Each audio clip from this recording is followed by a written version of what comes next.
Akbar academy. So audio video క్లియర్గా ఉంది కదా. సో వీడియోని చివరి వరకు చూడండి, కేవలం 10 నిమిషాలు మాత్రమే ఈ క్లాస్ ఉంటుంది. So quick revision, Indian geography, world geography. Okay. So గత క్లాస్లో మనము ఏం చెప్పుకోవటం జరిగింది అంటే అక్షాంశాల గురించి చెప్పుకోవటం జరిగింది. అందుట్లో భాగంగా మనం ఇక్కడ రేఖాంశాల గురించి కూడా చెప్పుకోవటం జరిగింది. సో ఇప్పుడు చెప్పుకోవాల్సినటువంటి టాపిక్ స్థానిక కాలము లేదా ప్రామాణిక కాలము, స్థానిక కాలము, ప్రామాణిక కాలం, local time and standard time. ఇది ముఖ్యంగా గమనించాల్సినటువంటి విషయం అన్నమాట. Okay officers, right. సో వీడియోని లైక్ చేయండి, షేర్ చేయండి, అదేవిధంగా యూట్యూబ్ ఛానల్ని సబ్స్క్రైబ్ చేయండి ఆఫీసర్స్. ఓకే.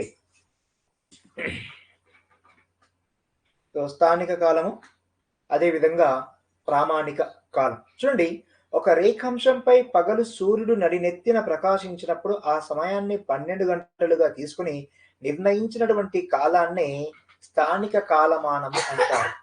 గ్రీనిచ్ వద్ద సూర్యుడు నడినెత్తిన ప్రకాశించినప్పుడు పగలు 12 గంటలు కాలాన్ని చూపే గడియారాన్ని కాలమాపకము అంటారు.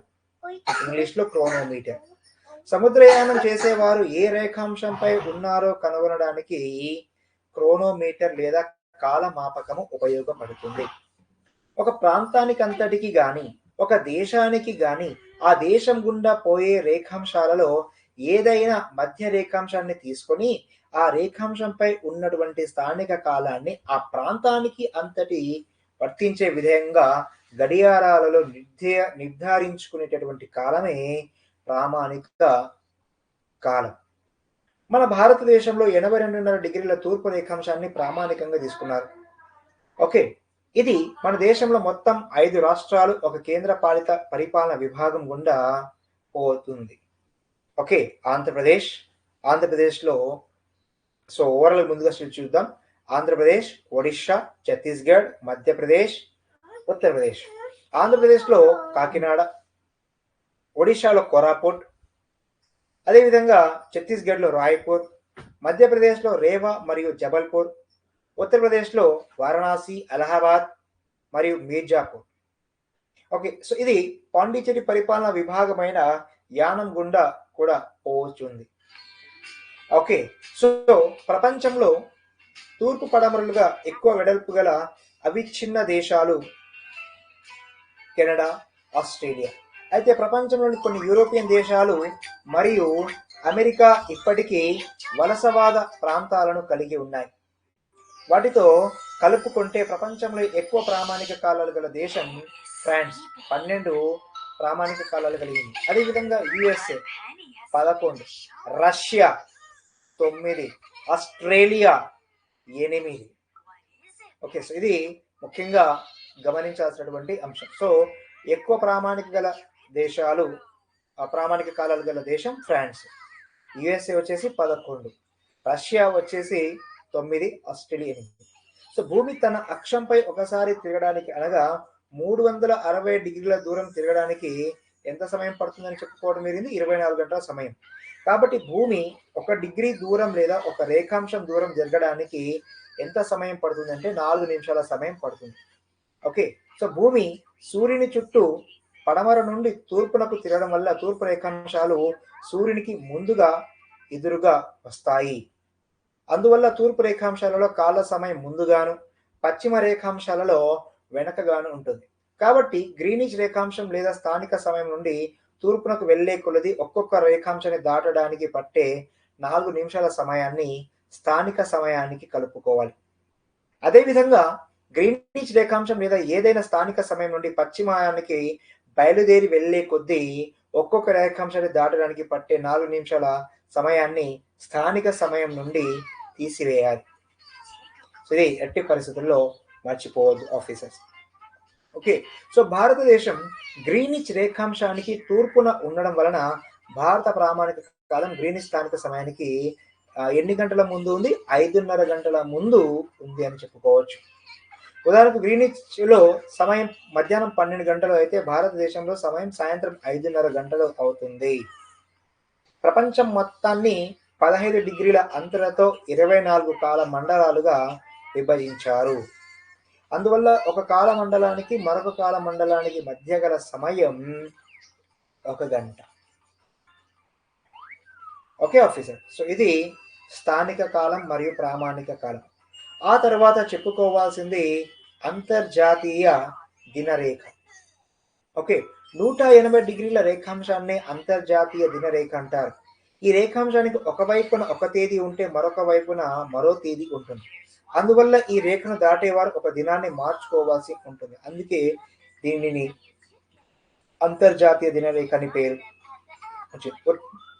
ఉదాహరణకు వెనక్కి గమనిస్తే పశ్చిమ రేఖాంశాల నుండి ఈ రేఖను దాటి తూర్పు రేఖాంశాలలోకి ప్రయాణించేవారు ఒక రోజును కలుపుకోవాల్సి ఉంటుంది, అనగా వారు ఒక రోజును నష్టపోతారు. అదేవిధంగా తూర్పు రేఖాంశాల నుండి ఈ రేఖను దాటి పశ్చిమ రేఖాంశంలోకి ప్రవేశించే వారు ఒక రోజుని వెనక్కి మార్చుకోవాల్సి ఉంటుంది. అంటే వారు ఒక రోజు లాభాన్ని పొందుతారు అనేది గమనించారు.